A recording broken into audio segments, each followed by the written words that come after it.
This podcast contains detailed plot spoilers, adult language, and mature themes. Listener discretion is advised. Welcome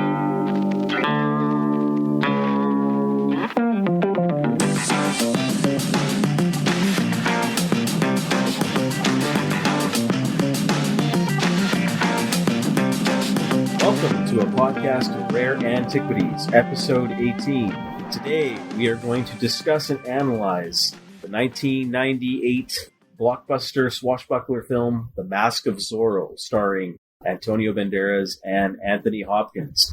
I'll be your host today. My name is Harry. I will be your co-host. My name is Geoff. And today we have our special guest star from the Bay Area in the States, returning once again, Mr. Andrew Till. How are you doing today, sir? I am very well, thank you. Just before we continue, I must, warn everybody that Andrew and myself are watching the St. Louis Blues and the Chicago Blackhawks as we record this podcast.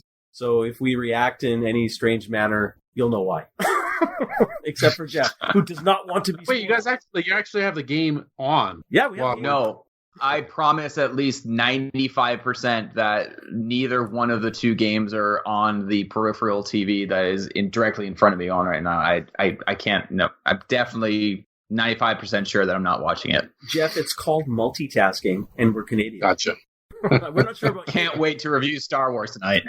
Well, I mean, if I had a TV in here, then I guess I probably could be watching it too, but that's okay. It's not a movie that requires a lot of brain power. Anyways, gentlemen. So, Geoff, before we start this episode, when I did announce this movie last time, when we finished our last podcast, you had about a good 2-minute laugh.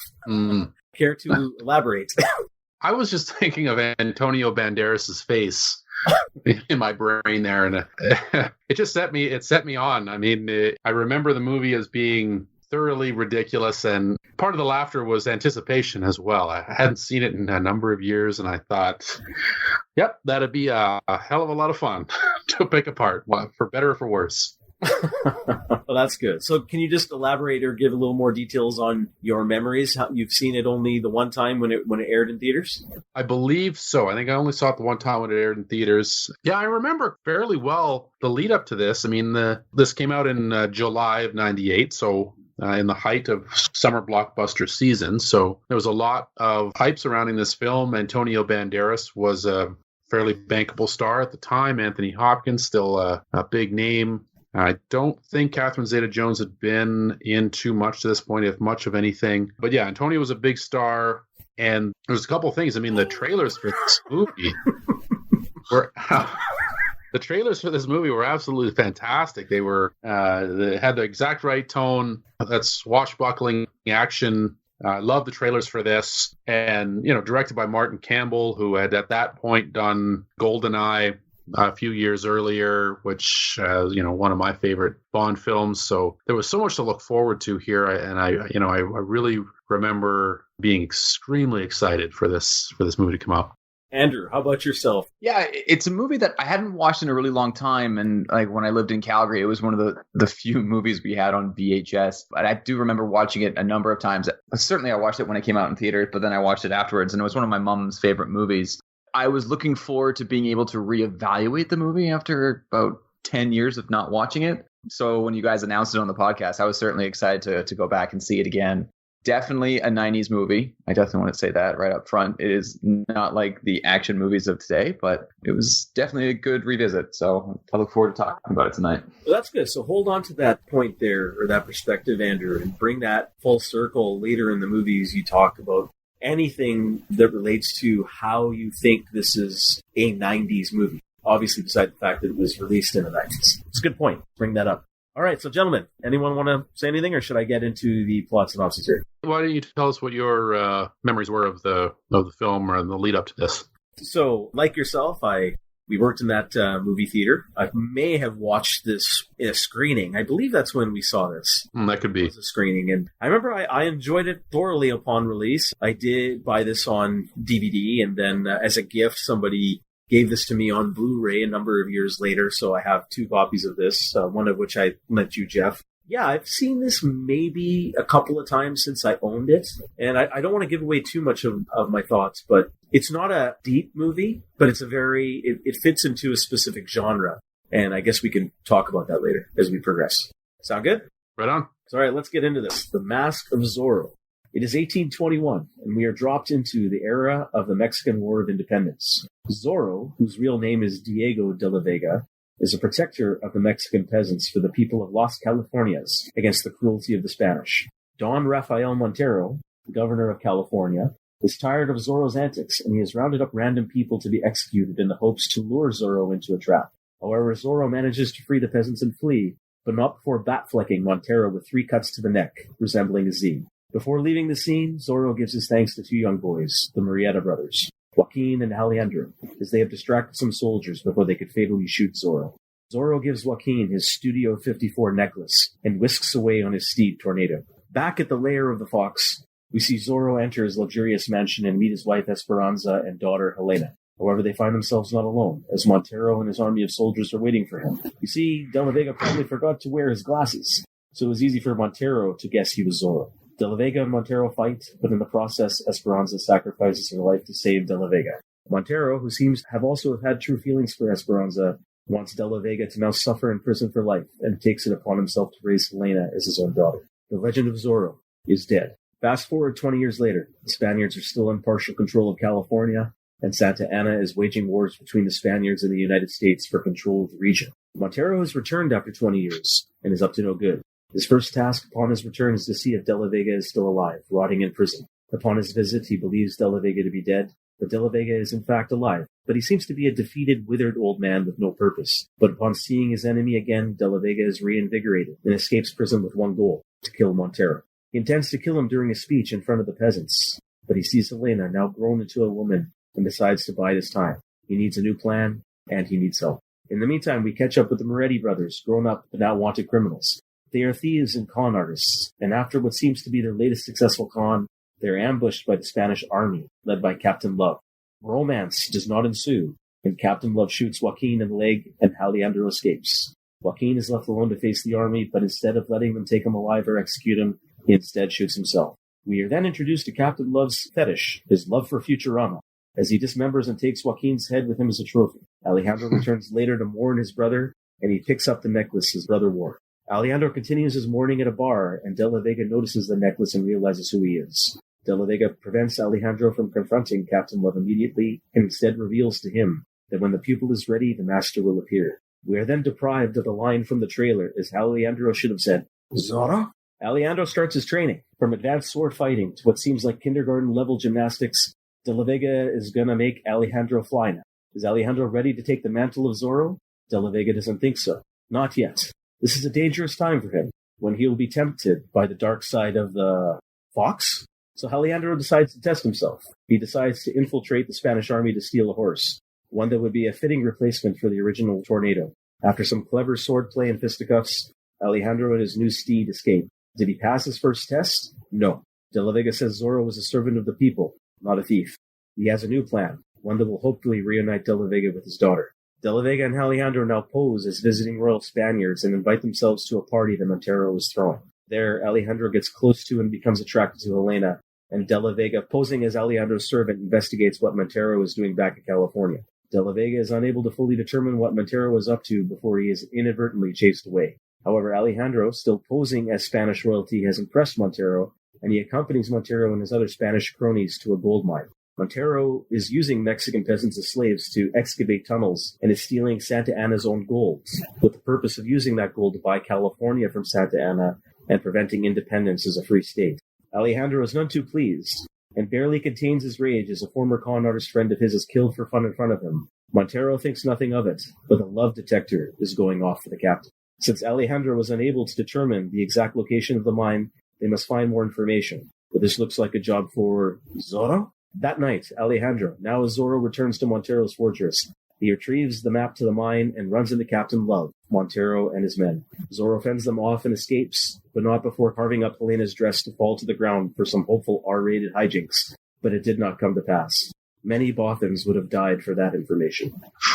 Alejandro informs De La Vega of Montero's plans, and they will both tempt their fates. De La Vega approaches Helena, revealing his true self, but not before Montero intervenes and imprisons him. But Helena now knows the truth and frees her true father, and they join Alejandro at the mine to stop Montero and free the slaves. It's Alejandro versus Captain Love, De La Vega versus Montero, and Helena to free the slaves. Nobody's mother is named Martha here, so the fighting logically ensues. After lots of swordplay and action, the Love Doctor and Montero are no more. In 1,000 years, they may be worth something, and the peasants are freed thanks to the legends of Zorro. But where there is tragedy, as De La Vega dies from his wounds, there is destiny, as the torch of adventure has been passed, and the circle is now complete. Alejandro is Zorro, and his poor king his mentor's child. Justice is served. The end.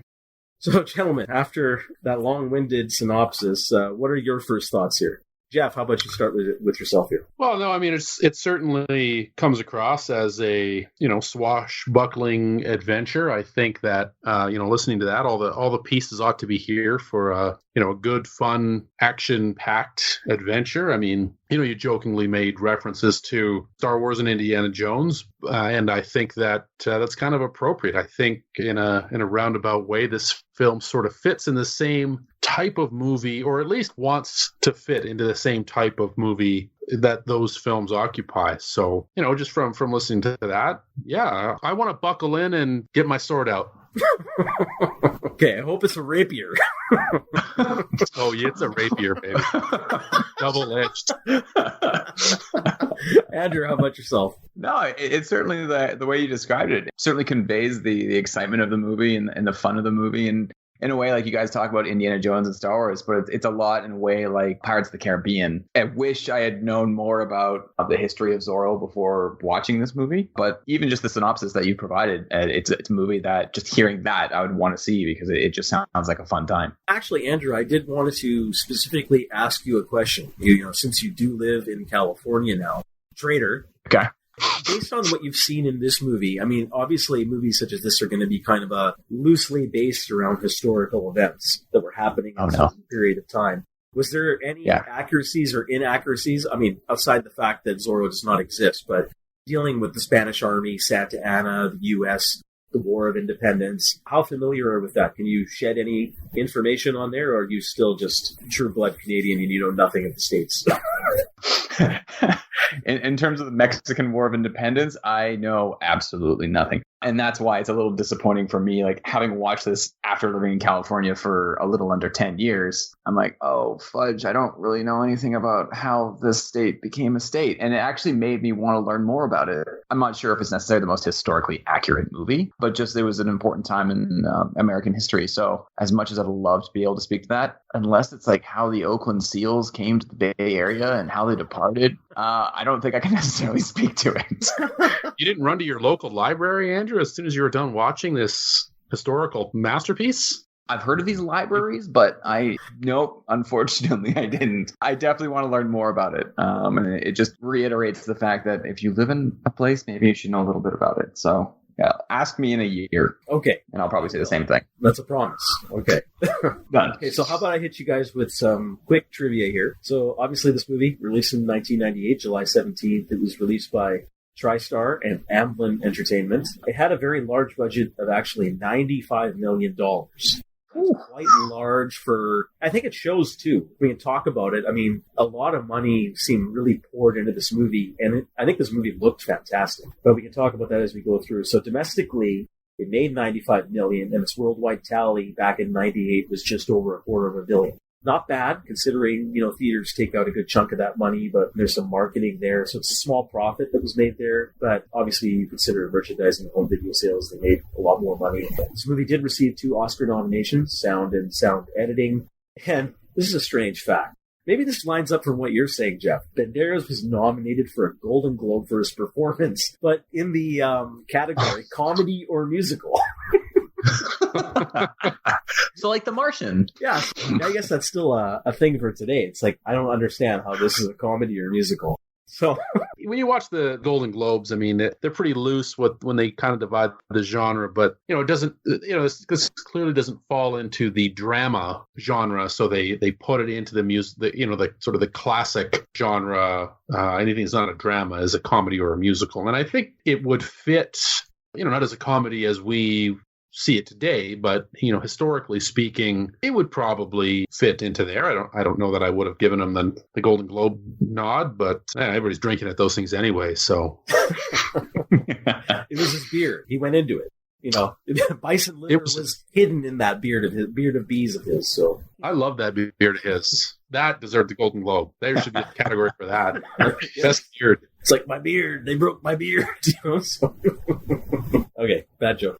Anyways, so not sure if you guys noticed, this movie was produced by Senior Spielbergo, and Robert Rodriguez was originally going to direct, but he dropped out late in the game, and he was replaced by Martin Campbell. And fun fact, Spielberg actually was originally thinking he was going to direct this one himself. The funny thing is, he had an urge to direct an action-adventure movie. And then why the fuck was he going to do another Indiana Jones movie? That would have been prime time to do another one. But no, he didn't do it. Anyways, I don't get it. So, Banderas was not the first choice to play Zorro. Spielberg thought that honor goes to Tom Cruise. What? What? Oh, no. That's what I mean. I think Spielberg is like one lucky mofo. He keeps avoiding these mistakes of his throughout his career. He just gets lucky that these things don't play out to just sink him. He's on the Titanic, but for some reason, he's like got rubber lining everywhere. That is I did not know that. That is an odd thing to hear, to throw Tom Cruise into such an obviously, Hispanic role. And I mean, honestly, Antonio Banderas is perfect for this role. Perfect. But that's not the first choice. But I think, I don't know how far those talks, I don't know how far those talks actually went. I think that was just Spielberg's first obvious choice, right? Because he was doing everything with Tom Cruise at the time. So, yeah, these are loose trivia, so who knows how far this really goes. So, another interesting fact, back in 94, when this film was in its first phase of pre-production, instead of Anthony Hopkins, it was Sean Connery who was going to play Diego de la Vega. You go from a Welshman to a Scotsman playing a Mexican hero. Oh my god! Whitewashing going on here. Oh wow, that would have been amazing. Just the thought of Sean Connery doing. Well, I mean, Antonio Banderas is no more Hispanic than Sean Connery, so that part doesn't matter at all. The funny thing is like actually in the reviews for this movie, people were still complaining about the whitewashing with Anthony Hopkins and Catherine Zeta-Jones, because I think they're both Welsh. She's Welsh. Yeah, that's Hopkins right. is Welsh too. Yeah, Hopkins is Welsh. So they're both complaining that why didn't they cast Mexicans? It's like, well, I'm lucky those guys never saw Star Trek Into Darkness, but anyways, that's okay. Well, to be fair, Americans don't want to watch Mexicans in big-budget mainstream movies either. They can complain about whitewashing all they want. They throw Mexicans in here, it makes $12 at the box office. No comment. No, I'm not saying anything against Mexicans. I'm talking about like people going to movies. They're like, who are all these non-white people in my action movie? Fuck this. They think Antonio Banderas is white, I can promise you. Okay. Let's move on. Except for his name. So Spielbergo didn't like the original ending, where it simply stopped De La Vega dying in Helena's arms. So 3 months after filming, they filmed the ending that we saw with the fairy tale type ending, which I think is a bit more appropriate, bringing things more full circle, and I think tonally it fits better as well. As for the character of Zorro himself, just in case you guys don't know, the character was created by Johnston McCulley back in 1919 in a story called The Curse of Capistrano, which was a serialized story. Diego Vega was the original name, and then in later stories, the name changed to De La Vega. So while it has been changed slightly through various incarnations, Zorro usually is a nobleman who defends commoners of the land against tyrannical rule, and he usually uses his wits and cunning to defeat others. And something that I found evident right in the first act when you talk about it, he takes joy in publicly humiliating. That's a staple of the character back all the way since it was created. So very quickly, when this character became popular in 1919, it took off immediately, and then United Artists right away in 1920 made the first Zorro movie called The Mark of Zorro. I think that starred Douglas Fairbanks. And then Macaulay, on the side, since then, wrote 60 more stories of Zorro until his death in 1958. And ironically, his final story was titled The Mask of Zorro. And finally, it shouldn't come as a surprise, is that Zorro himself was part of the inspiration for Bob Kane to create Batman. So like Batman, Bruce Wayne is wealthy, just like Zorro, and his everyday persona makes him out to be, shallow and foolish to throw off suspicion. And obviously, we have seen time and time again, Wayne's tragedy starts by his parents getting murdered after watching some form of Zorro. Initially, The Mark of Zorro, And then I think in Batman and Superman, they changed it to Mask of Zorro, which kind of gave me the inspiration to pick this one for the podcast. So, gents, quickly, any thoughts on any of the trivia there? Definitely the correlation to Batman. Like, you can see the theme of just like with Zorro not necessarily needing to be one individual, but it's more the image that Zorro represents. It's how the people rally around seeing Zorro. And for me, like, you see that comparisons to Batman, and especially when like you talk about like Christopher Nolan's Dark Knight trilogy, and also like how you've seen Batman evolve in the comics. Like, it's just like the imagery of Batman. So you can definitely see the correlation between those characters. It's pretty cool to see like how long Zorro has been around for in folklore in the United States. I wish there had been more of it. Was there a TV series? There was. That was later on? Yes. Yeah. Yeah. Okay. That's where I was like, I remember having some vague recollection of Zorro before watching this movie, but pretty cool to see the comparisons between those two characters. Yeah, for me, obviously Johnston McCulley, very Spanish Mexican sounding name as well. And Andrews, you brought up Christopher Nolan's Batman, which has no tie to Zorro. That was left out of the Christopher Nolan mythology, which was an interesting choice on his part there. But I mean, definitely interesting to see him. A very popular character going way back there to the late 19th century, and very prolific. I mean, certainly not as popular or prolific now. His popularity has kind of waned in recent years since these films here. But yeah, I mean, it's kind of neat to see this type of character weave its way through popular culture. I mean, Zorro. I mean, effectively now Zorro is Batman. I mean, that's where Batman comes from. So that's I suppose how he'll get to live on into the future. And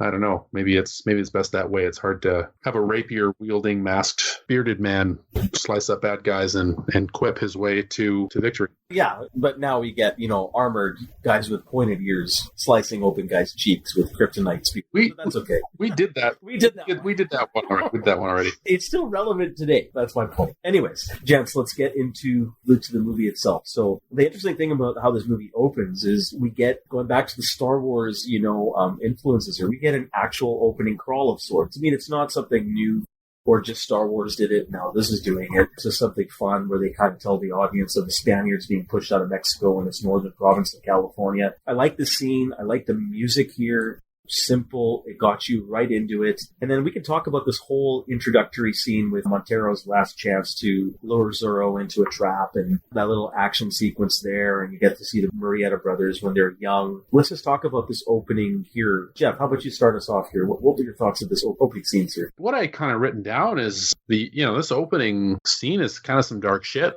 There's some bad stuff going on here, and it you take it in the context of the whole movie. I don't want to say it's necessarily out of place, but things brighten up. But I thought the opening here was very strong here. Okay, so anything that like really caught your eye or that you really enjoyed is outside of maybe taking it back from its darker. To which point are we going here? I mean, until he goes back to this house. So this first whole scene here is Zorro. You know what I actually did kind of catch my eye, and you said earlier that it's a very well shot movie. It looks really good, reflects the budget, and I have to agree with you there. What I thought was really interesting is if you go back to kind of classic westerns, right? It's obviously a cliche where the good guys wear white and the bad guys wear black. But if you watch here, and the movie is very much a class struggle between the common man and the upper class, the rich guys, and as opposed to the good guys wearing white and the bad guys wearing black. If you watch, like, the good guys are all just real drab, neutral color palettes, and the bad guys, as opposed to wearing black, Zorro's wearing black. So instead of that, all the bad guys, they're all dressed very fancifully, flamboyantly, if you will, very colorful, and they very much stand out. So it's a very stark contrast. It's reflecting their wealth, and I thought that was a really interesting way of portraying that. It might be a little bit on the nose, but it's the kind of movie we're in here. So that's kind of what struck me visually to this point. It's a good pickup. I don't think that was by accident at all, because as I mentioned, from the beginning, Zorro has been there to really represent the commoners. He was a nobleman himself who turned against his class for the brutal treatment of peasants and commoners, right? His fellow men. That's who Zorro stood up for. Andrew, how about yourself? This opening act, what did you like? Anything you noticed? What you didn't like? I think it was a good setup for the rest of the movie, like the crawl by giving the backstory. Like sometimes you want to learn about the backstory before the movie starts. Like it would have been nice in Star Wars to learn about the politics, because I heard that politics is a really good backstory for Star Wars. But for this one, no, I really did appreciate just the quick introduction. But I also like just seeing how the public viewed Zorro. Like he was a hero for them. Like they just wanted him to show up. So you saw that affection for the character itself. But like when you talk about it being a little bit dark, it also set up the rest of the movie and the theme for the movie in that there was some serious tones, but it was mixed with a little bit of humor. And that I think was a nice little blend so that it appeals to both like the older audience and a younger audience, knowing that throwing a little bit of slapstick and it could appeal to everyone. So it showed, as I mentioned like earlier, a little bit of the 90s style in terms of action movies. But for me, I thought it was very well done. Like it was refreshing to watch a movie where you're pretty sure that like there wasn't any CGI going on. Like these were all practical effects. Yeah. And that to me, it's like, yeah, certainly it's taking place in the 19th century, but I like just seeing a movie and nothing where you're wondering like whether or not it's real. Like everything is the way it is as displayed on screen. So the introduction of Anthony Hopkins as Zorro, watching it now a little bit older, you kind of get a little chuckle. It's like, oh, there's that Welshman again. But goddamn Welshman. I actually, when I wrote Chubby Zorro, yay. And boy, does he have a great tan. That must have been an amazing cruise that he just went on. But no, like Anthony Hopkins, I love Anthony Hopkins. Like he's just a phenomenal actor and he plays the part beautifully. And it's like you see that affection for the character. And so sets up that whole theme of like Zorro doesn't have to be one individual. He is an image. He's a symbol to the people. And so I really like this opening and it got me hooked right away, even after having watched it 10 years plus. He could even be white. It doesn't matter. Yeah, exactly. No, I agree with both of you guys. I really liked this opening. It moved, and I think what this movie does fairly well, maybe for a couple of spots, is this movie moves very quickly. And this opening act moved very quickly. You weren't bored. It just drew you right in. And there was a fairy tale operatic romanticism to it that I kind of wrote down and noticed right off the bat. Tonally, that's going to continue throughout the whole movie, especially, the next scenes there they'll be coming up and the ending. I mentioned Chubby Zorro, yay. And you get to see here he's true to the character because if you guys notice during these scenes, and I agree with you, great stunt work, no CGI here, but you see Zorro take pleasure from humiliating his enemies. There's a sense of fun here, which is refreshing because you don't get to see, it's hard to find that balance between serious and humor. You're either going to be going in one direction or the other. And to find the right balance, I think this movie does find a certain balance, except for maybe a few scenes, which we can talk about. I think they found that balance here where there's a sense of fun. You're being dark and it's a good action sequence, but you're still being true to the original concepts of Zorro. Because, you pokes guys in the ass with a sword and stuff like that. But you do get the branding. So more, Batman stealing again from Zorro. So again, how these characters are more interlinked. He does his, 3-man, 3 cuts. So I thought that was kind of interesting. I do want to mention again, I did notice right off the bat the music. And I think the soundtrack for this movie is quite noticeable. It's different. And going back, it still has that romanticism to it, that fairy tale-esque quality to the score. And in case you guys didn't notice, and I didn't mention this before, James Horner formed the score here. What are your guys' thoughts on the score? Did you guys generally enjoy it throughout the movie? Is something you guys noticed or not? Andrew, how about yourself? Yeah, it definitely is something that I noticed. And I love, like, during the opening credits for most movies, like, looking to see who did the soundtrack and being very surprised that it was James Horner who did this. But as soon as you see a name like James Horner, instantly you're suckered into it, like, oh, I got to pay attention to the music. And the music was incredibly well done. Haven't rushed out to buy the soundtrack since, but it definitely fits the mood and the theme of the movie. So I had a great time listening to this movie. I'm all right with James Horner as a conductor. It was certainly appropriate, but it wasn't. I wasn't rousing. If that kind of makes sense. It was good. It was good. Well, but it's part of. I don't want to give away, but it's kind of part of not my problems with this movie, but okay. How about we hold on? We'll come back to how I feel about it later. Yeah. Okay, sounds good. Okay, so then now we're going to go to. So he goes home. De La Vega as Zorro goes through his lair of Fox's open cave. I don't know how somebody does not notice that cave, even though it seems to be his lair seems to be part of his own private acreage. Like that's probably his land, so nobody really goes there all the time. And then then he goes into his mansion. You see him meet his wife, Esperanza, his baby, Helena, and he gets ambushed by Montero. You get the fight scene here. She dies. So again, this is a very fairy tale-like setup. It's very classic. It's this classic storyline trope. What did you guys think of this whole setup and the MacGuffin?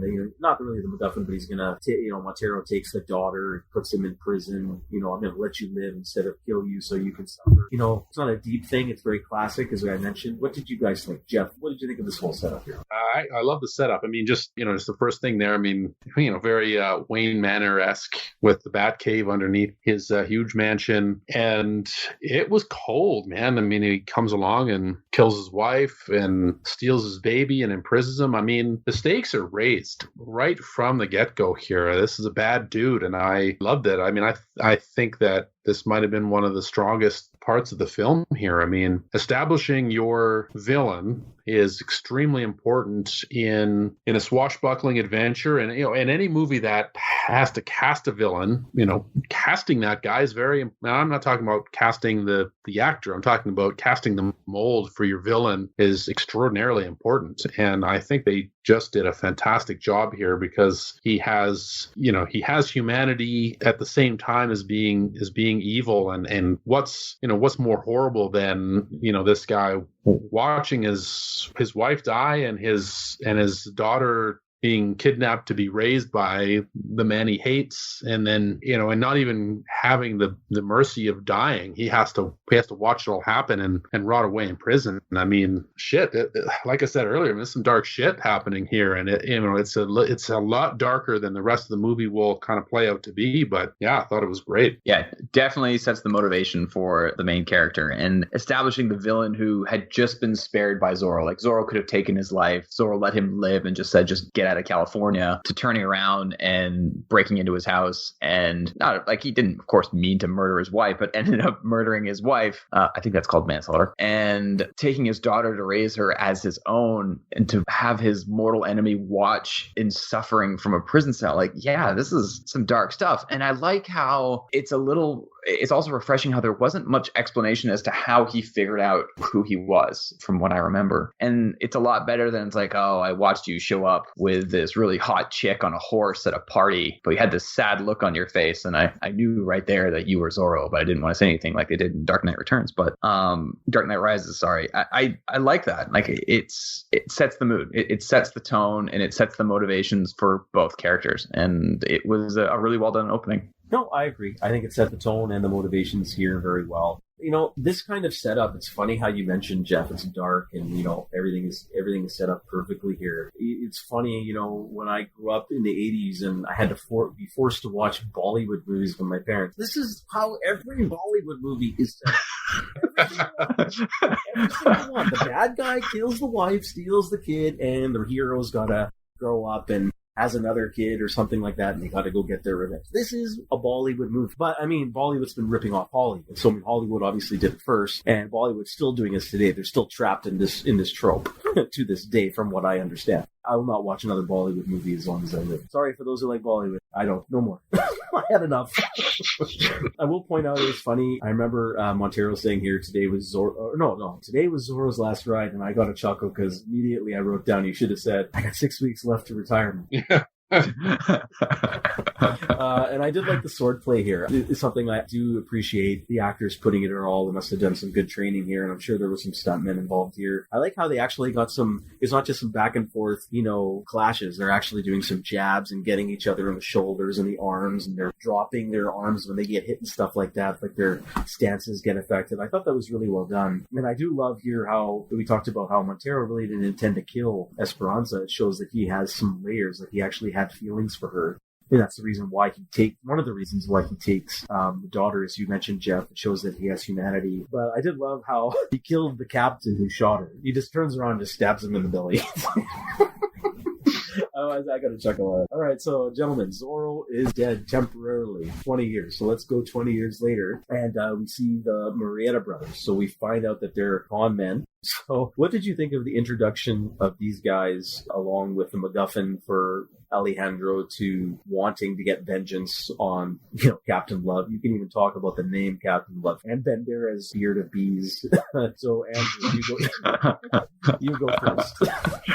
I think just the description of that sequence, once again, it's another theme for the movie where there is some pretty dark stuff in that opening in that sequence where you get introduced to the brothers. Joaquin ends up dying. The way he dies and what happens to him after he dies, and then you contrast that with the humor that is involved in the interactions between the brothers and can't remember the guy's name that was with them, but it was great. And like the villain, that's another one that these days it seems like the villains, they aren't as good as they used to be. And this guy, Captain Love, like he's just I don't want to say he's a badass, but he's cutthroat, and he just certainly sets it up, and like you want Zorro to kick this guy's ass in the end, but he doesn't pull any punches. Like it is a villain that is memorable, which, as I said, like doesn't happen too often these days, especially with Marvel movies. But I really like this introduction, and it shows once again motivation for the character of Zorro, like why he wants to become Zorro, whether or not it's the right reasons initially. Like he's out for vengeance for the death of his brother, and I thought this sequence really set that tone as well. Yeah, again, kind of like Batman, but you're doing it in a very quick pace. So you have the motivations for De La Vega, you have the motivations here for Alejandro. You can see the incarnations of Batman here, or Zorro, and then Batman took inspiration here, Geoff. So your thoughts on the sequence, the introduction to Banderas, Captain Love. Did your heart flutter when you first saw him or heard of his name? What do you think of his hairstyle?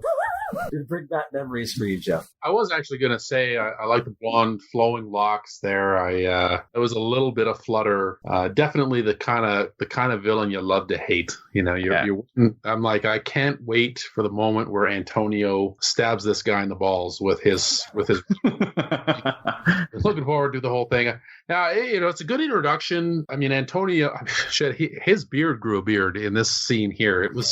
It's fantastic, and he comes across as kind of a bumbling moron, and that helps his character arc, that helps his journey, and they don't need a whole bunch of exposition. Just from a storytelling perspective, good quick scene. Establish their place in the universe. There, we got the bad guy who's evil just because he's fucking evil. I mean, we have the main bad guy, and we've seen some of his humanities. He's got some layers, and then this guy's sort of the tier 1 henchman. He's just an asshole, and I kind of like that sometimes with the bad guy. He's just a fucking asshole, and he needs to get stabbed in the throat, and it's gonna be fun to watch. Can't wait for it to happen. I thought this was very strong as well. Yeah, because it's interesting here. I mean, the movie portrays him as a bad guy. Really, in the end, like you see him doing other evil deeds. He's on the wrong side and working for the main bad guy, who's really going to be doing even more evil deeds. But at this point in time in the movie, the audience is just looking at this guy and he's saying he's just doing his job, because Alejandro, Joaquin, and that other guy, I think his name was Three Finger Jack or Four Finger Jack or something, their con man buddy, they were going to run away, and he just shot him. And you even learned that Jack guy survived, so he didn't go over there and just kill him, and then Keen shot himself. So I found that kind of interesting. Yeah. It's like a movie does it really well to set these guys up as bad, but they're not out of line as of yet. Well, he does cut off his head. That's after the fact. So, yeah, but it's still like, I think that is the difference, right? Like the characters, like the Three Finger Jack, he dies. Oh, no, he doesn't die. Not here. Then Joaquin shoots himself. And so he could have left it at that, but then he's like, nah, I think we should cut off his head.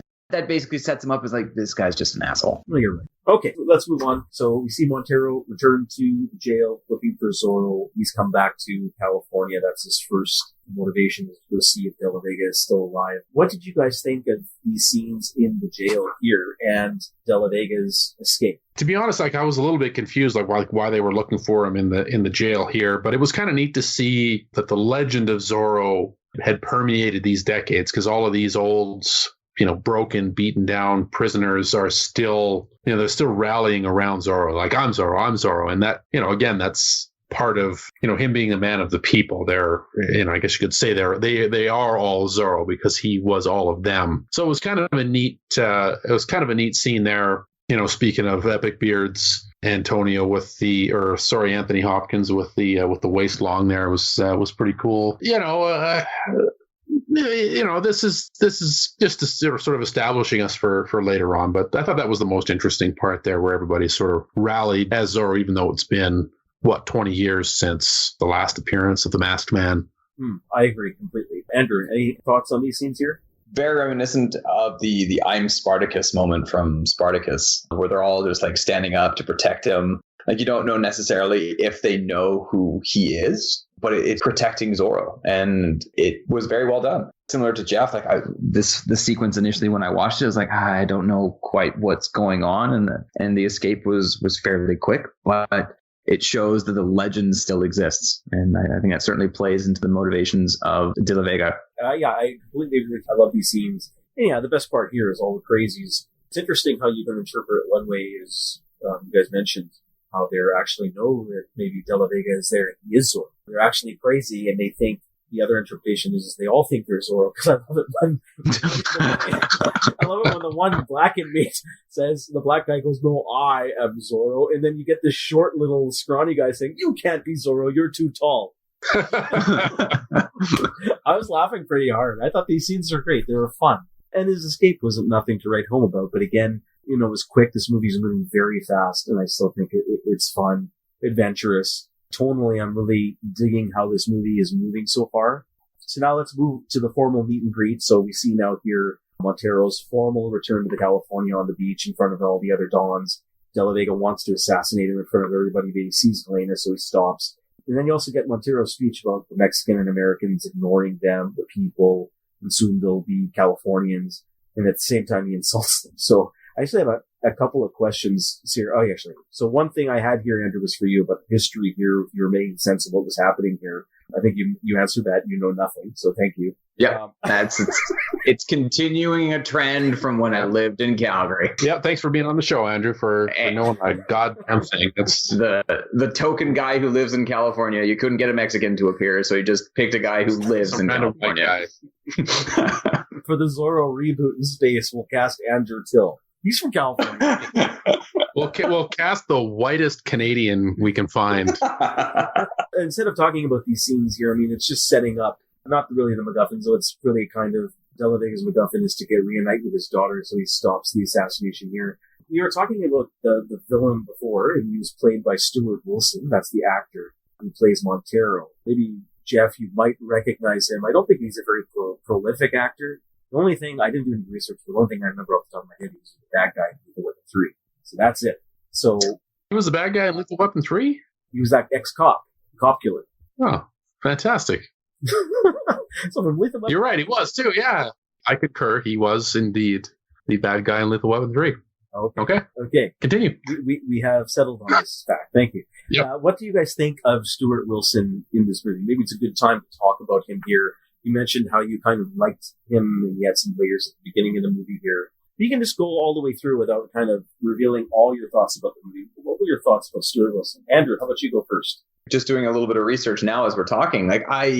You'd think with the performance he put in, he was a really good villain that I would have expected him to be in more movies, but he doesn't have a very long career. I wouldn't say a long career, but he hasn't appeared in as many films as I expected him to because he was such a solid actor in this. I agree. Yeah, he only has 87 acting credits. I know it's not very many at all.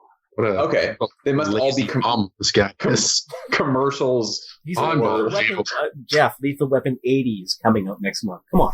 I bet you he appeared on stage, and what credible actors these days show up on stage? Yeah, no kidding. Lethal Weapon 3, the commercial. Lethal Weapon 3, the play. Yeah, no, but I really liked his performance. It was. I've said my stuff about the villain. Okay, yeah, you lost. You lost any rights to talk about Stuart Wilson anymore. So Alejandro, along with myself right now, wants more whiskey. He's mourning the loss of his brother at the bar, and De La Vega bumps into him. They have their little fight scene, and they have a little talk. So what did you think of these initial scenes here? I know they play it for laughs, and they're playing it a little bit more light. So Geoff, on the master and the pupil's introduction. You know what? It was all right.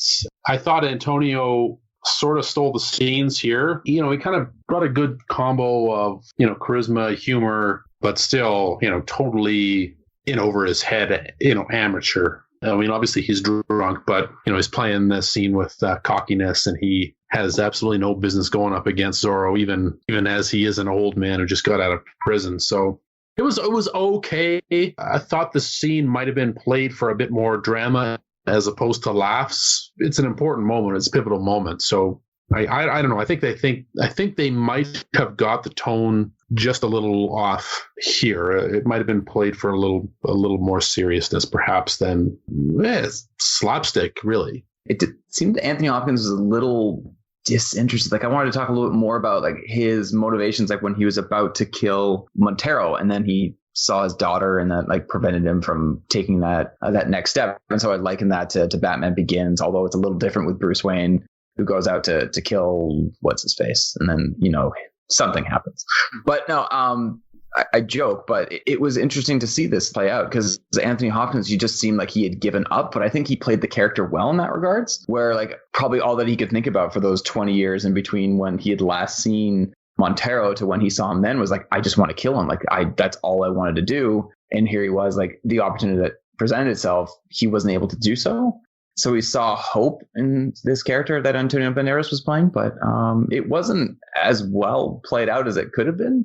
Like, it was once again like a very quick transition. It's like, okay, I can make this guy my protege. Banderas also, I think, was the better of the two, but it wasn't the most memorable scene in the movie. I'll just say that. Yeah, I agree completely. I think that this scene was very rushed. Again, as I mentioned, the pacing of this movie, feels like a J.J. Abrams movie. It's moving very, very, very fast. I think they could have explored a little bit more here. They could have lingered on some of the moments between the two. I know they have a lot more scenes later in which they talk, but I think it really these initial scenes could have benefited from a little bit of a slower pace. I don't mind that it went a little bit more jokey and slapstick. I agree it's a little bit more slapstick, Geoff, because he's drunk and he's trying to fight De La Vega, like Alejandro's trying to fight him. But, as you guys mentioned before, the movie's been pretty dark up to this point. Not dark, but dark enough that maybe for a family audience, they need to kind of slow down and lighten the mood a little bit. And I think it's probably why they were playing these scenes the way they were. Whether that's the benefit or detriment to the movie, that's another thing. Although I always get pissed off that they always cut out the Zorro line. Like, Zorro? Yeah, that was unfortunate. Yeah, I always wish that they kept it, because it's just like, all of a sudden he just cuts back and he's like, oh, you're Zorro? Because now the next scene is we're back at the lair of the fox. What do you guys think of that? Lair of the fox instead of the Batcave? Because the fox appropriate? Do you guys like it? You don't like it? Andrew?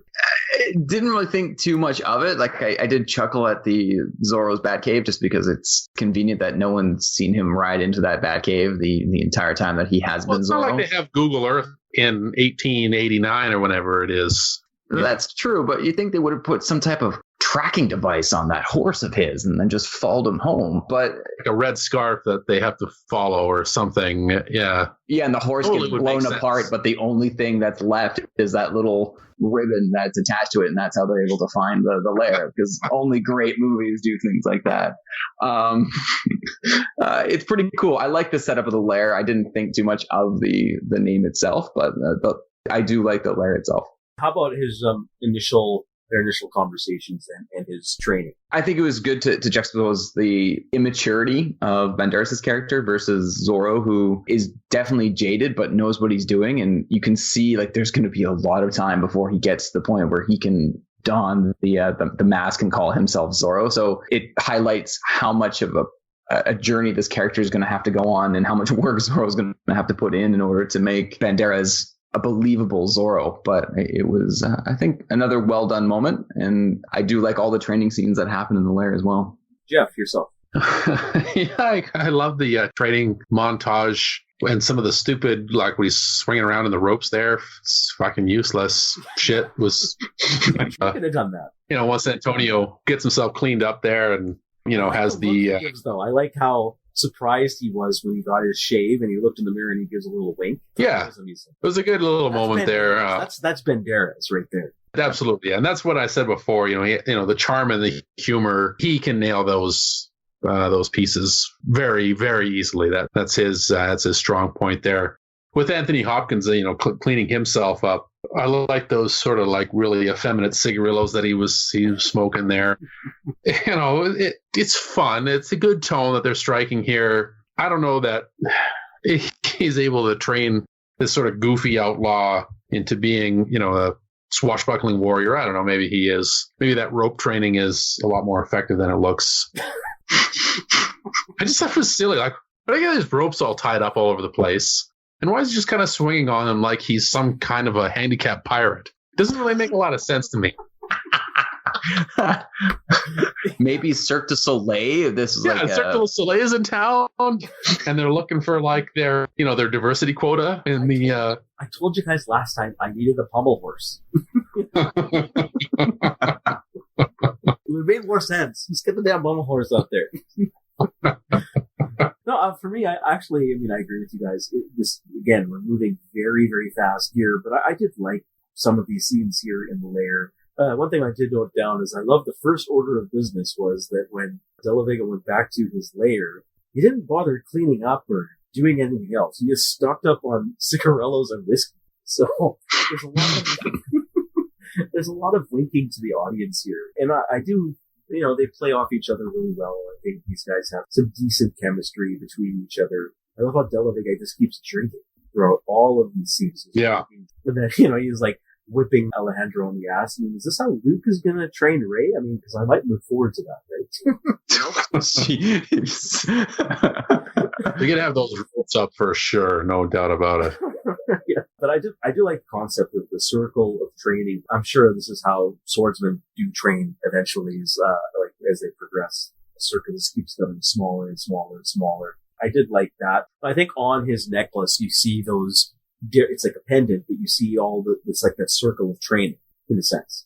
And there's a bunch of circles and it keeps going smaller. In the middle there's a ruby or a jewel or something like that, probably signifying that once you master that inner circle, you are Zorro. I did like a lot of these scenes here. So, as Alejandro was training, his skill is becoming stronger, and De La Vega still says, nope, you're not ready. But Alejandro becomes very much, pulls a leap from The Empire Strikes Back and goes off half-cocked and wants to steal a horse that looks like the old Tornado, Zorro's old horse. And you get this scene here where he infiltrates, I guess, one of Montero's barns or area, and his army is there, and he steals a horse. You get a lot of swordplay here, a lot of fisticuffs. It's kind of his first test. What did you guys think about all of these scenes here? So, Andrew, how about yourself? I think when I talked earlier about this, I think defines like a 90s action movie. This was the moment where it really sunk in, like just the battle, like where he is trying to steal the horse and he's taking on everyone, and the humor that results in the swordplay. Like there are moments where like, oh my God, he's taking them all on. And then he just takes 2 cannonballs to take on the big guy. And then he fires off a cannon in order to escape. The music and the sound effects play into that balance of action and slapstick humor. I think it was a little too much for me, but I think it also could be a result of how action movies have evolved over the last decade. I think it was fun. It definitely is a little lighter than what we've been used to. But yeah, I think it exemplifies that theme that is seen throughout the duration of a movie in terms of that balance of action, adventure, and humor. Mm-hmm. Geoff, how about yourself? Yeah, I mean, let me tell you, Antonio Banderas, ladies and gentlemen, does not go off half-cocked. He goes off full-cocked all the way. Let's just clear that up right now. Full-cocked Antonio Banderas going off here. I really enjoyed this action scene in the barn. I thought this was very well choreographed. It's fun. It's exciting. And as we've said before, everything's practical here. There isn't a bunch of CG there and better, CG I could handle. There's no wire work there's no wire foo here, which has plagued movies ever since about this time in film. The next year it's The Matrix, is it not? Yeah, 99 is The Matrix, and The Matrix it works, right, because of the setting, but everybody's doing it even in real world settings, and it's totally out of place. So it's really refreshing to see just straight up choreographed sword fighting. I mean, okay, so he shoots a cannon at a guy, and that's goofy as well, but that fits with the tone, and it's it's funny, it's exciting, and yeah, I think this part of the movie best. It's striking the exact right balance between all of the elements that it's juggling, which is humor, action, and still enough seriousness to keep the stakes high enough so that the action is meaningful. So it's interesting how you talk about it being tonally appropriate. So here we see Zorro. He probably does kill a few people in this sequence, but tonally you really don't get any sense of that kind of violence. So what are your thoughts in terms of the way films like this are filmed versus films, we just did Batman versus Superman, but there are other films that show very harsh depictions of violence where heroes are killing bad guys. I mean, do you guys want to talk about any of those tonal differences between these eras that we're having right now? I think that, Andrew's talked about how this is a very 90s movie, and it's hard to categorize that, but I think, in a way that what you're saying here, Harry, sort of fits into the 90s-ishness of this film, if I may coin a phrase. There's something about, I'll say pre 9/11 filmmaking where it's almost okay to have casual violence in a movie, and for some reason it doesn't seem to be, emotionally impactful, or you don't worry too much about the collateral damage. You don't worry about the body count in Lethal Weapon, as we've already brought up Lethal Weapon. You don't worry about the body count in Commando or Total Recall. It's almost a joke. And maybe that's not necessarily a good thing, but for some reason, once you get out of the 2000s there, post 9/11, for some reason after that, casual violence is not okay anymore. You can't just have collateral damage without consequence. When you start to rack up the body count, you start to think about the consequences now. And this movie's made before those considerations. And is it okay or not? It's just how movies were made. It's still how movies are made, but it just seems less okay now. But yeah, it's interesting you bring it up, it feels like it's not a big deal. Like, casual violence, body count, it's okay. It's just part of the swashbuckling adventure. There are no more human beings getting killed as, balloons getting popped after the birthday party's over. Well, it's an interesting perspective you have there, Geoff. I'd like to challenge you on this pre 9/11 and post 9/11. When we're talking, what I wrote down here during the set piece, and I think it's kind of consistent throughout the movie, this is a pulpy, serial, romantic fairy tale adventure. The key word there is pulpy. And what this whole scene here reminded me of, and I don't think it's any coincidence whatsoever that Spielberg had produced this. He had some influence here. This whole set piece reminded me of the bar in Raiders of the Lost Ark when Indy met Marion. And they had the Nazis come in, and they had that kind of pulpy feel to the action. Lighthearted yet serious. It's finding that right balance. And post 9/11, I think we've seen it, whether it's as successfully executed or not, as Pirates of the Caribbean, as Andrew mentioned. That's a swashbuckling adventure where people are getting killed, but it's a pulpy feel.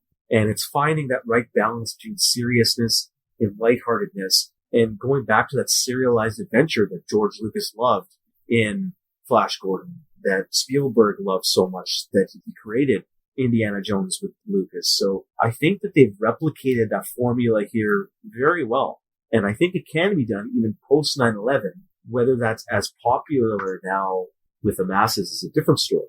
Is something else we can discuss. But Andrew, what do you, or Geoff, go ahead. You can have your well, no, I mean, that's an interesting perspective. I think that the consideration towards the disposable bad guy, needs to be kind of brought up. It's, if you talk about Indiana Jones, obviously the tone of the film is going to be the greatest influence on, if it works or not. And yeah, I think you're right. There's definitely a similar feel to the bar fight in Raiders of the Lost Ark here. Nazis are disposable bad guys, and these are just sort of random Mexican flunkies who are getting offed. I just think that nowadays, and I say post, I'm just drawing the line at that point, and it's probably too dramatic to do so. I kind of found that sort of seemed that time frame, late 90s, early 2000s, is sort of the separating piece where now it's hard to have the disposable bad guy now. I don't know. It's just really difficult now to just have the disposable bad guy, even when they're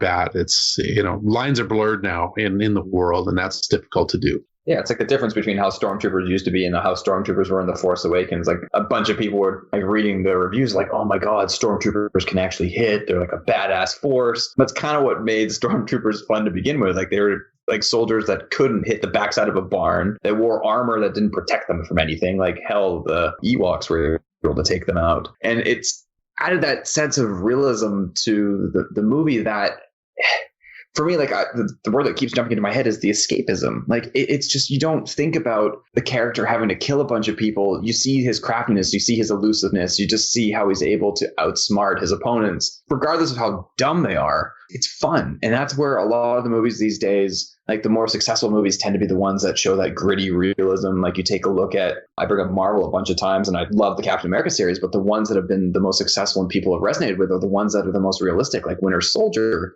But sometimes you need a movie like Guardians of the Galaxy that's just a lot of fun and is just an escape movie. And you don't need to see the good guy kill a bunch of people all the time. And that's what I like about this one, is that when the important characters die, they make it fairly obvious that it's an important scene because you see blood and you actually see the death, versus this one where it's like you don't need to see Zorro bash people's heads in. He's out there having fun himself. They've just been tossed aside. You don't really see how they died, in a sense. Yeah, and like Zorro's not out there to kill. Like he's out there also to have fun, and that's what this sequence is all about too. So there is a difference, and I do miss it. Like I think the world needs a little bit of escapism every now and then. And I 100% agree. Escapism is a really good word to use here. Before we move on, I did want to mention this is the first instance where we see, I can't recall if this is a staple in the Zorro character or not, but I do love in this movie the relationship between Alejandro and his new horse. Yeah. It's a little jokey, played for laughs, but I did chuckle at these scenes here, and you see part of that relationship here. Then we get into quickly, then you get the confession scene where he, starts to have Selena, and they start to have chemistry here. Maybe this is a good point to talk about Catherine Zeta-Jones. I mean, this is her breakthrough performance in Hollywood. She hadn't really done anything major herself. What did you think of her in this movie and her chemistry with Banderas? I thought she was very good here. I really liked her. Fiery. You can kind of see just sort of it's hard to describe, but there's just something burning underneath her eyes there. I thought she was very good. I thought she played this role very strong. The chemistry with Antonio is palpable, and she's not given a whole heck of a lot to do here. And this is the late 90s when we still really aren't seeing very strong female characters in film, which is sad to say. But she does as much as she can with the role. She's very, proficient in her action scenes. And the chemistry is great. She's objectified, obviously, as all women are in action films a little bit, but I think she acquits herself very, very well. Heck of a mainstream debut. As much as I want to talk about the acting and the performance, but like she's just amazingly beautiful. Like it just, I remember watching this movie like, hot damn. But it also complimented the fact that she was a character that wasn't a damsel in distress. Like she could take care of herself. Like she went toe to toe with Zorro and nearly won. Like this was a person that you weren't going to find being taken advantage of by characters, that was going to put herself in a position where she's going to get captured and Zorro's going to have to come rescue her. The chemistry between her and Antonio Banderas was a big part of what made this movie a lot of fun. And I get a big part of why people were really excited to see like a potential franchise come out of this movie, but also why people were so disappointed with the sequel, which we may talk about later. But no, she was fantastic in her big screen debut. And certainly you wanted to see more of the interplay between her and Banderas, and it was a big part of this movie. Well, I agree. Like they had instant chemistry, not just in this confession scene, but as they move forward in the movie. They really sold it, both of them together. She did a wonderful job. I mean, I'll be the first to admit, and not the last, that upon first seeing this, I was like salivating like a Pavlov dog the entire movie around she was on screen. But, but I agree with you guys. She's no damsel in distress. She did a really good job here. There was a fire in her eyes, a fire in her belly. She had this spunk about her in a very similar way that Carrie Fisher had a spunk when she portrayed Princess Leia. So I really enjoyed the character in this movie. So Alejandro goes back to the lair of the Fox, and he gets scorned by Devil Vega for stealing the horse, saying, he's not a thief. Zorro was never a thief. He's a servant of the people. And then then they're going to go and invade Montero's fortress as Royal Spaniards. They're going to do their little spy stint here to learn his master plan. One piece of trivia I did want to give you guys is, if you guys recall the one scene here where Hopkins was whipping the candlelight with his whip and he was taking it out. Yeah. I'm not sure if you guys know, there's no CGI in this movie. It was actually Anthony Hopkins doing it himself without a tape. Wow. Doing it by himself. It's a piece of trivia. It took some practice, but when they filmed this scene, it was all, I think he got 3 or 4 in a row before he stopped. When Banderas or Alejandro came back to the lair, he got them all, one by one, without a tape. One take. without a cut. So it's pretty impressive. I thought you guys might get a kick out of that. So what did you guys think of the party scene here? Like there's James Bond's infiltration here and finding out plans. And we'll talk about the action sequences here. We can talk about Montero's plan as well here about the gold and Santa Ana and the mine. What do you guys think of all these scenes here? The party scene and Montero's plan. Well, it's the alter ego. Like, granted, Banderas' character, he didn't come from an affluent background. He wasn't a rich guy, but it shows that he can play that character and basically play the alter ego of Zorro. For me, I really like that. I like the fact that he's playing... what's the best way of putting it? But it was great to see that introduction because it really starts to show that Zorro's image, like he'll be able to pull off both the Zorro and the alter ego pretty easily. You see more, of course, the chemistry between him and Catherine Zeta-Jones, the villain's reveal of his grand master plan to all of the bad guys, with Banderas seeing everything that he really wants to do. Like I thought this sequence was great. Geoff, how about yourself? I thought the humor here, when the plan starts to come together, right, where they're going to send him into the party, and De La Vega is, saying, he's like, you got to be a gentleman, and this is going to be your biggest test yet, and Alejandro's like, whatever, man, I got this. And you get because he's such a sloppy dude, right? Alejandro, he's just a commoner bum, and to pass him for a nobleman. So they kind of play up, this is going to be the greatest challenge. And obviously they conquer that challenge because he just shows up at the party and he's all, coiffed. He's a gentleman there. There's a bit of humor there that, thankfully we don't get the gentleman training, because I think that really would have bogged things down a little bit.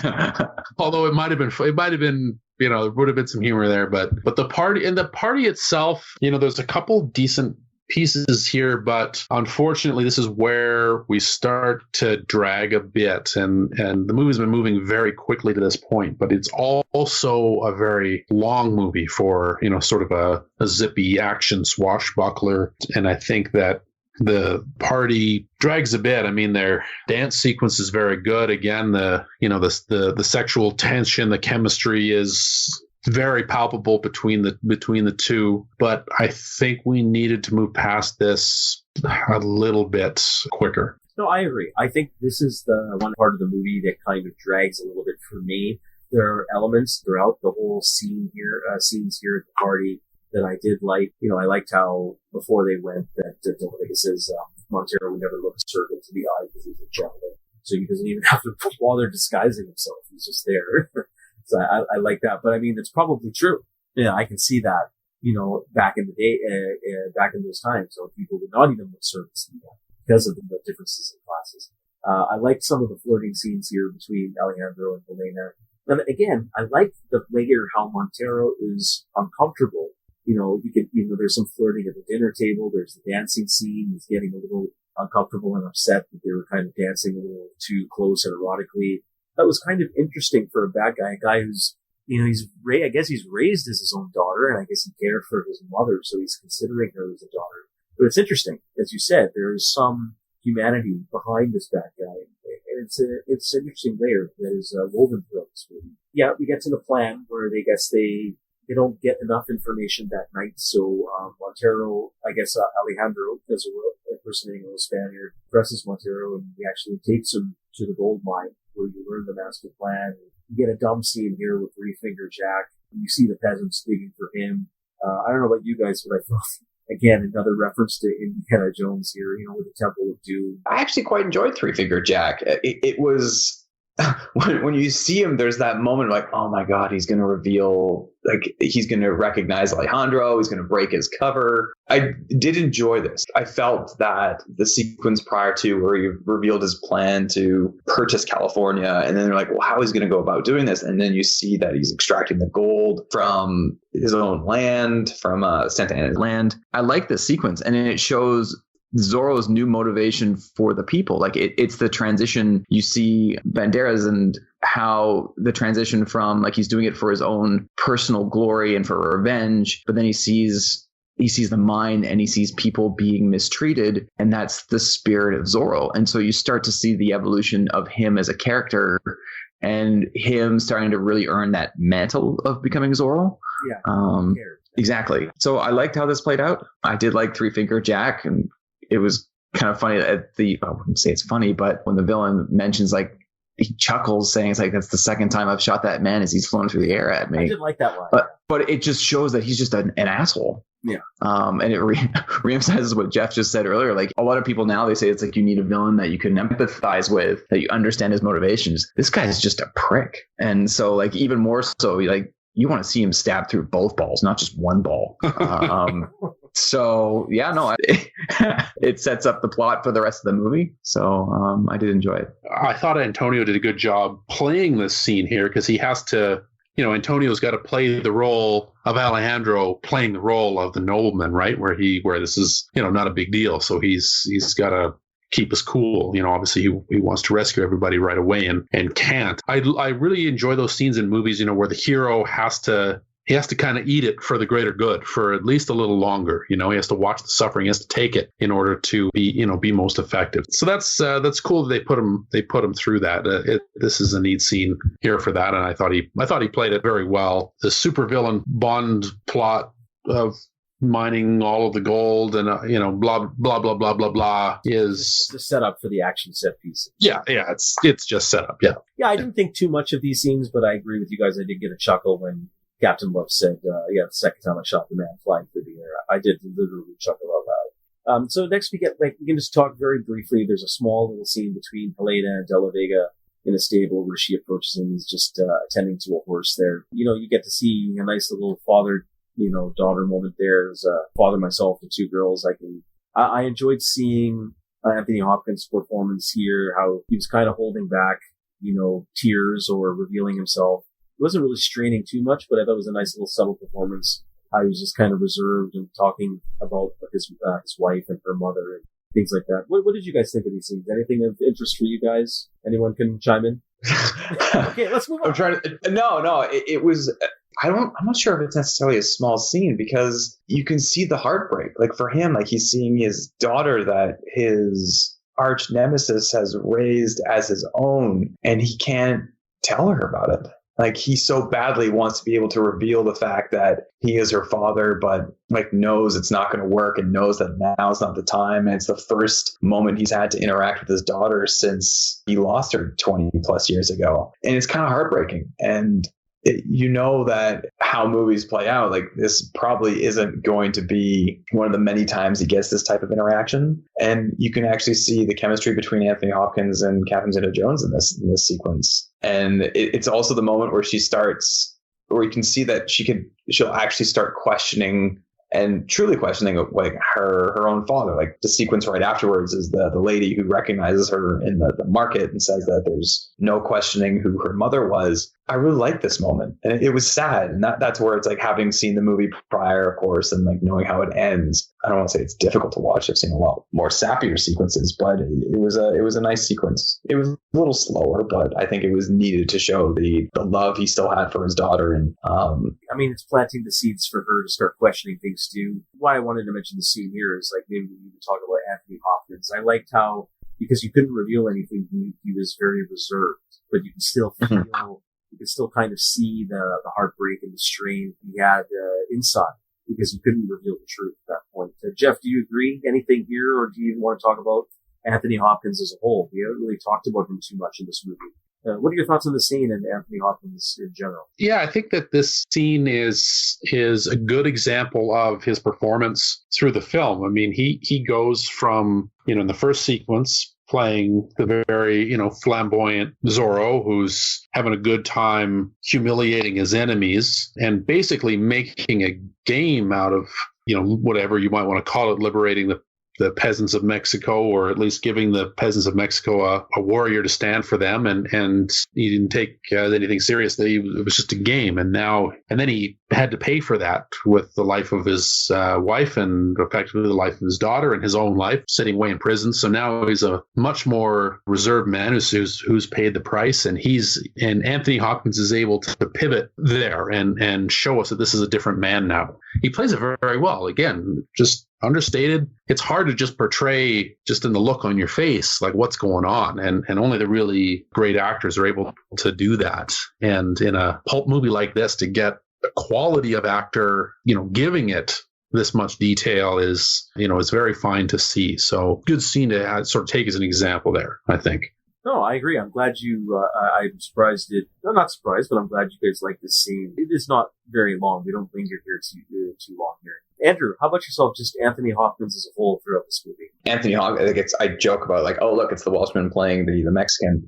Having an actor like Anthony Hopkins, and he's certainly one of my favorite actors of all time, he plays this character, I think, perfectly. He's subdued to the point where you can pick up on just the torment that he's been going through, but you could also the softer side of him, like when she mentions about how like his voice is so soothing, like that's like one of Anthony Hopkins' fortes. Like he just like when you watch a movie like Silence of the Lambs, and just anything that he says is movie gold.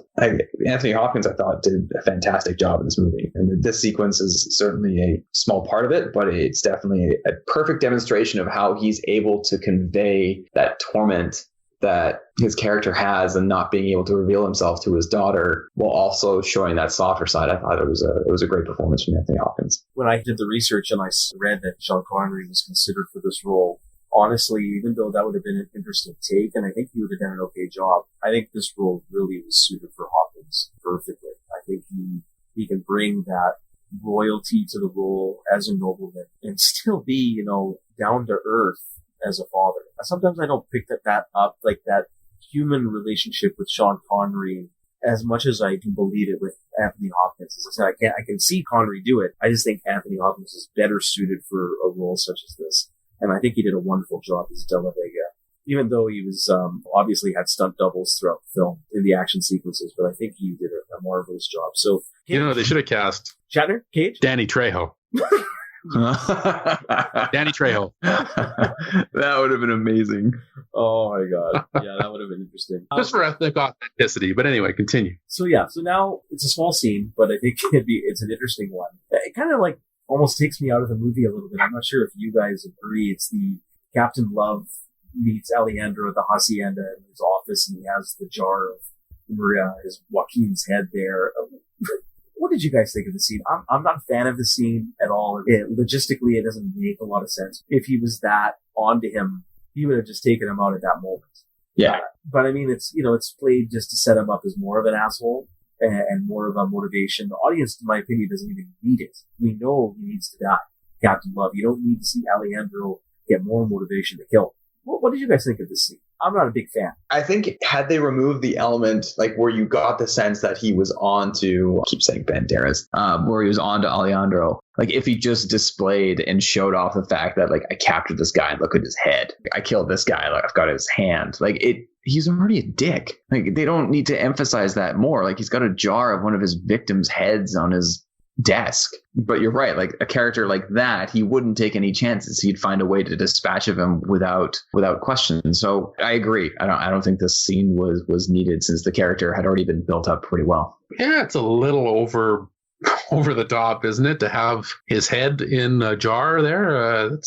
It was an odd choice. I think I understand the extra push on this bad guy here to make him evil, because, Harry, you said earlier, I mean, he was kind of just doing his job when he killed Alejandro's brother, right?